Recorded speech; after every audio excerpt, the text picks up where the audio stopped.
So this video lesson is a preview of what it means to subtract when it involves negative integers. And just like in other lessons, we're going to start out by examining something that we're familiar with and see what we can take from it. And that is subtracting with positive integers. Well, on one hand, if we talk about subtracting with positive integers, we have two numbers. We line them up in place value columns, and we're taking now, in this case, 23 away from 77. So in the ones place, we have 7 minus 3. If we take 3 away from 7, we have 4 ones left over. If we take 2 away from 7, we have 5 tens left over. And so in this case, we're looking at 54.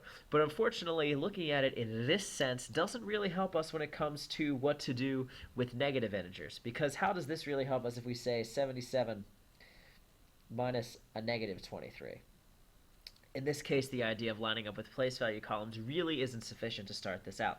So we need to think a little bit more basic about subtraction, and that is, what does subtraction really actually represent? If we got down to its core, what is subtraction?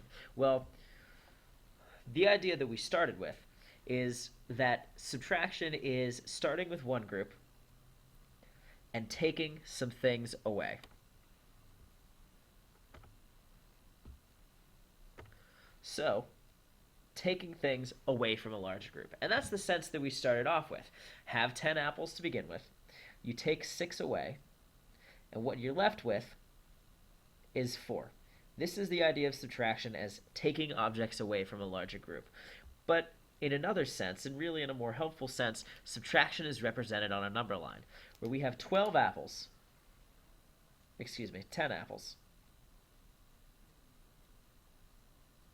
and we're taking away 6.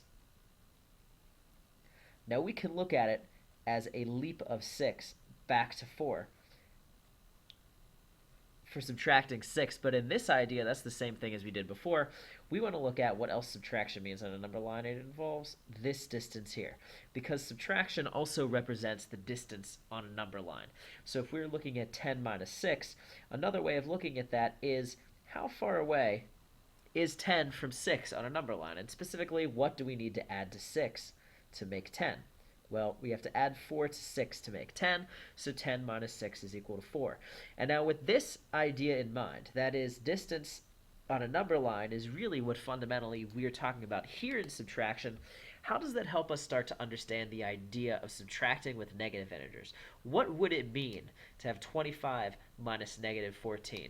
Because it's a bit abstract and not particularly easy to think about what it would mean to take negative 14 apples away from 25 apples. But we can start to think about, what does it mean in terms of distance on a number line between 25 and negative 14? Is that less than 25? Is it greater than 25? Is it going to be positive? Is it going to be negative? But that's the idea that I want you to start by thinking of.